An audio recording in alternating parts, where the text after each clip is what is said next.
Hello and welcome back to the second episode of the second season of the Noodling Notes about sound design, especially sound design in bass. As you see in the picture, I choose a different oscillator for today because I don't want to make a commercial for endorphins.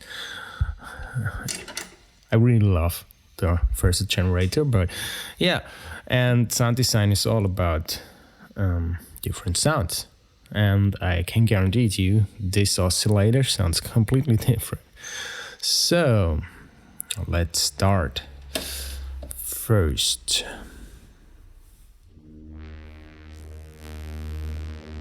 I have a different setup today, but let's first talk about the oscillator. A primary oscillator by Pittsburgh. And what you're hearing right now, I guess, is pretty loud, is the saw wave output. And I mixed three of the waveforms: the saw wave out, the blade out, like the own Pittsburgh wave they engineered, and the timbre out. First, this is the saw wave through the ripples filter. Let's do a filter sweep.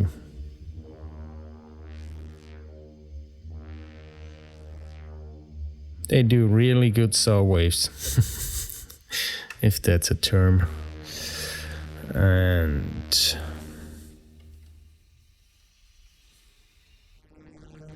this is the blade out with the core on triangle. This is the blade out with the core on sine.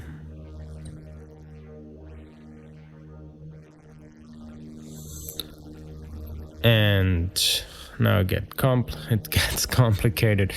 This is the timbre out with the core on the blade wave. So everything I do to the blade wave changes the sound on the timbre out. And also if I go to off, it doesn't matter if I have it, the core wave is a sine wave, and it doesn't matter if I put it on harmonic sine or not.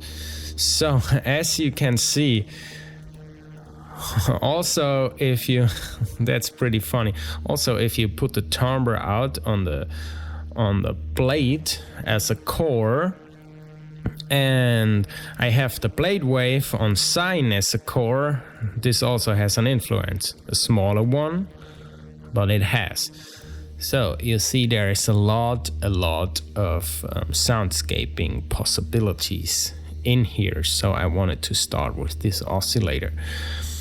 If I mix them all together, I get a typical blend of waveforms. Really rich waveform.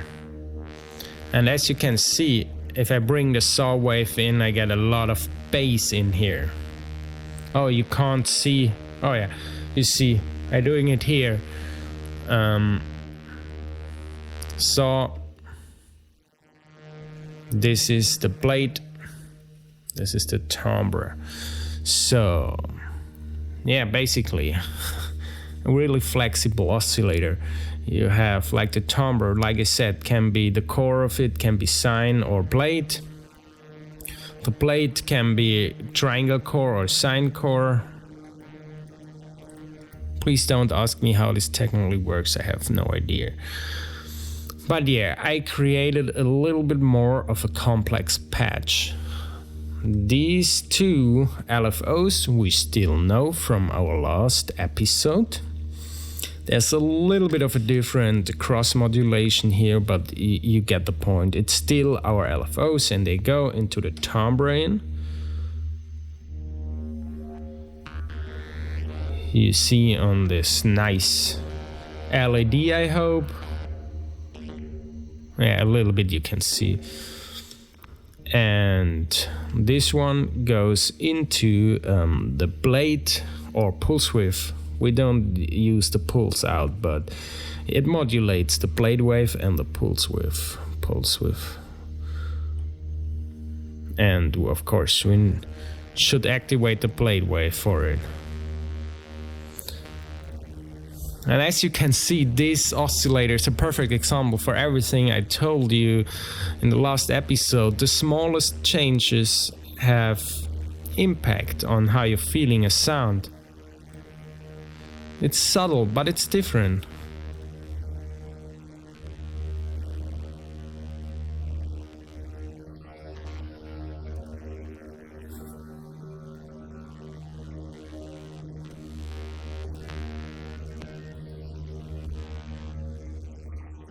Yeah, we have a really complex sound with a lot of harmonic content above the fundamental frequency. So let's filter it down again. Now, to get a little bit more complicated, this sound goes first through the Belgrade,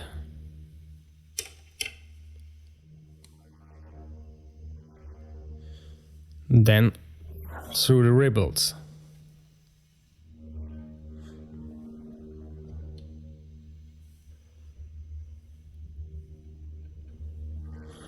Why did I do that? We talked a little bit in the last episode about separating modulation. And what I want to talk now is separating the whole time perspective of the patch.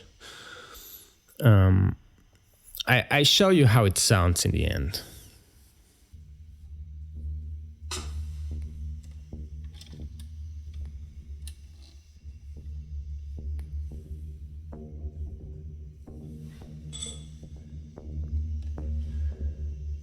So, if you remember,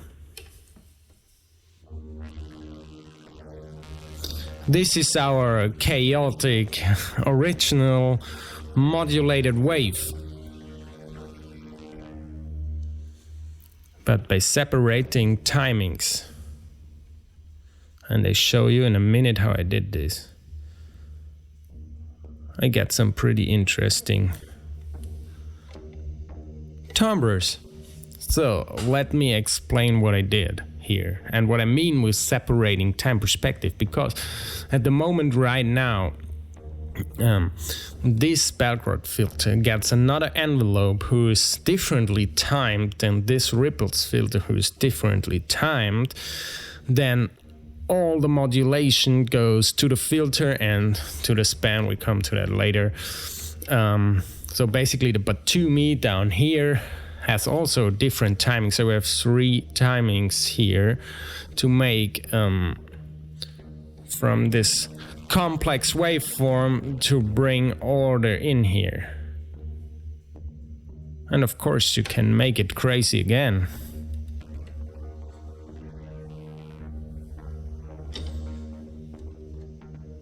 But a little bit of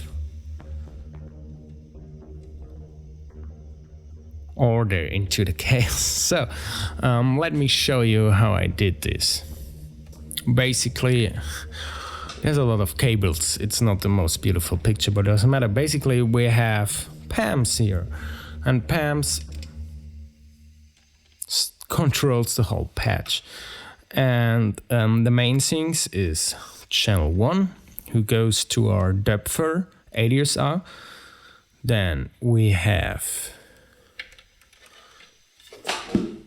channel number 6 goes to our part2 and syncing our LFOs. And channel number 3 goes to the terminal by endorphins and clocks an AD or rise and fall envelope. So we have 3 different timings, but that's not all. If you listen to it, there is some groove to it. What I did is I go to number 1. It's 2 times the speed. If I go in here,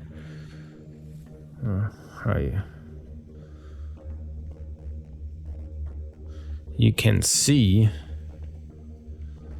There is some Euclidean sequencing going on. 15 steps to get an odd number of steps and trigger 6 triggers. And this one is, let me show you.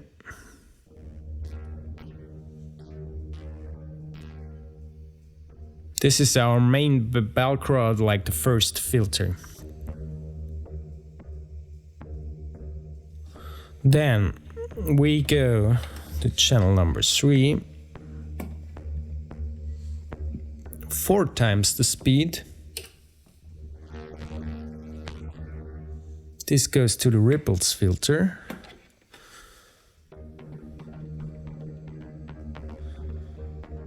Also here we have Euclidean triggers, 16 steps and 10 triggers.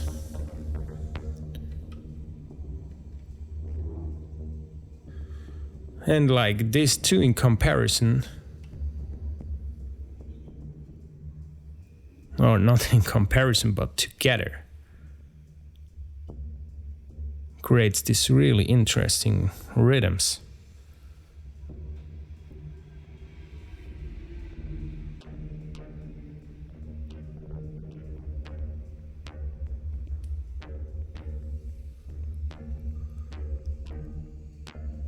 And tames the original modulation of the oscillator. Let's bring in some reference.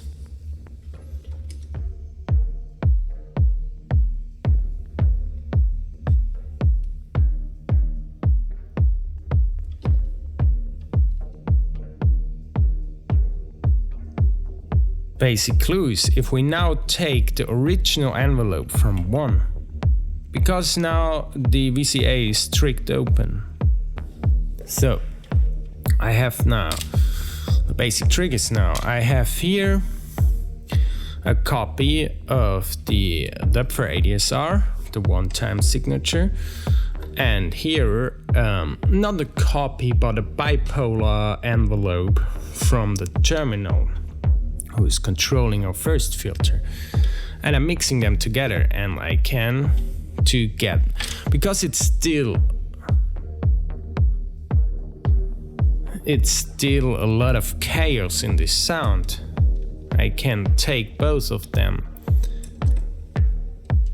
and go to our VCA to have even more restricted the sound to a more orderly place. My English is funny.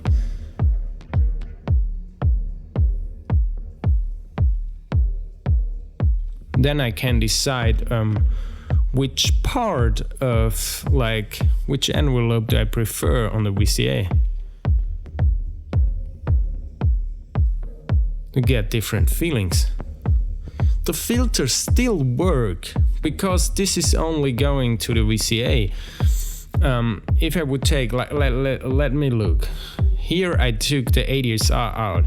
If I remove the ADSR from the original Belgrade filter, it's a different sound. It has still impact on the sound, even if the envelope is not in the VCA mix.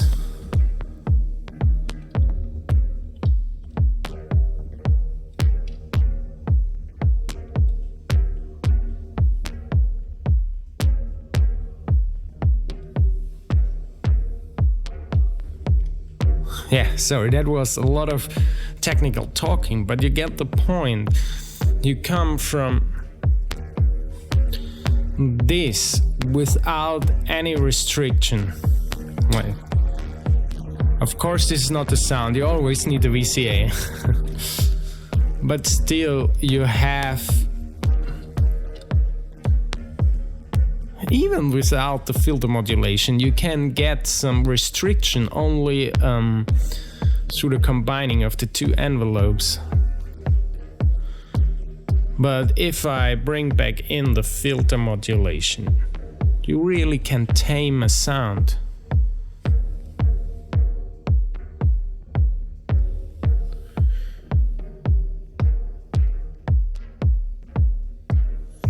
And I can bring, like, this is the third modulation. modulates the span of the background to get even more, because this has two filters in it, and it span decides how much the core frequencies of the filters are separated from each other, and then it depends which filter mode you choose. And there you can decide if you want to highlight the lower or the higher peak. You get even a little bit more movement. And the funny thing about what's really important about this patch is that you have two filters after another. So we still want to search bassy sounds, but like if I make this open, I only have this one. Of course, I can go low pass mode.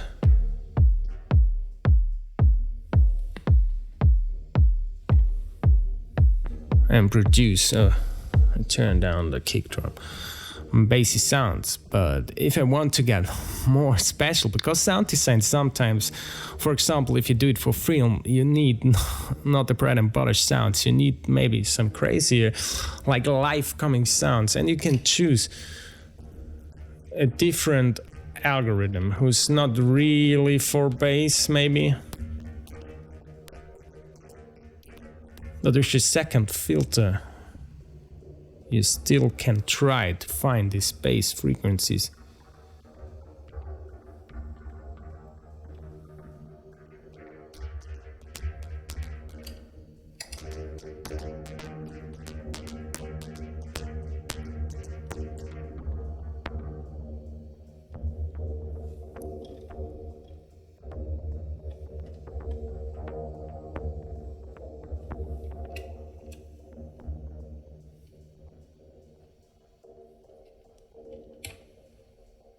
A little bit a complicated episode, I guess, but you get the point. We now, the patch is getting complex.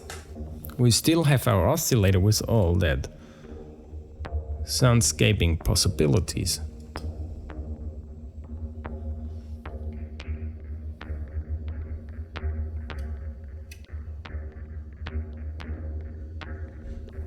And that's also the point. Filters always, especially a filter like background, where you have multiple, it's analog by the way, not that you're saying it's digital, but where you have this multi-combination of modes where these two filter cores behave to each other and stuff. It always depends what you feed into it.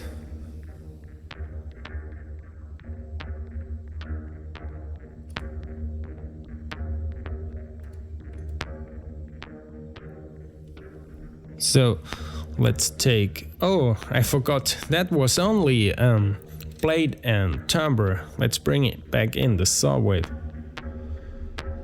and maybe get the timbre out. So this is not doing anything anymore.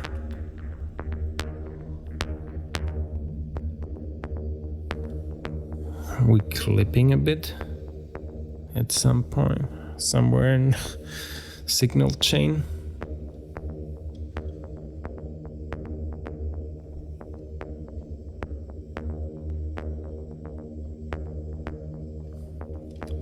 Let's change the LFOs a bit.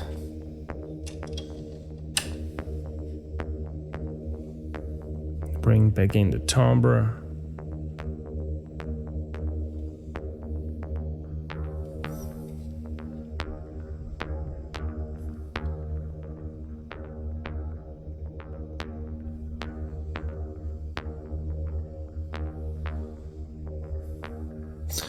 There's also a funny part. With this technique, oh, it always sounds like this is some really special wizardy stuff. But with this technique, it's a possibility. If I take this envelope out of the VCA circuit,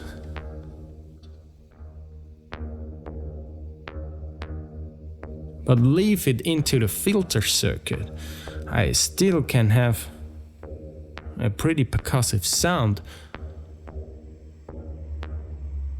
but can introduce a tag on the filter. And don't miss the snappiness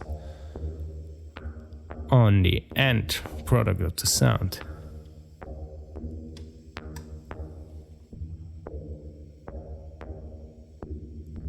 Underwatery.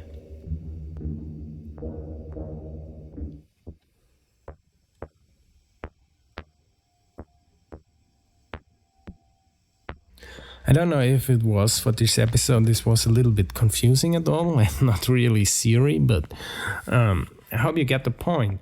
We have now a stage. I know we have more modules. We have now 2 envelope generators. We have 2 filters, still 1 oscillator, but a little bit more complex. It's not really, I mean, the endorphin has 2 oscillators, but on the modulation side, it's a little bit more complex. We have now a mixer in the place and another mixer for the drums. But the drum mixing is only for the reference.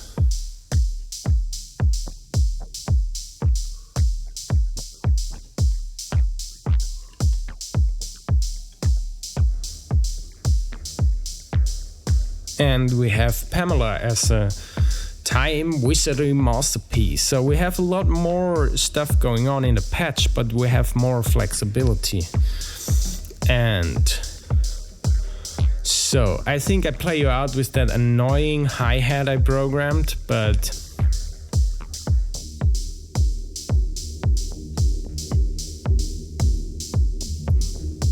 yeah, maybe this episode goes a little bit longer.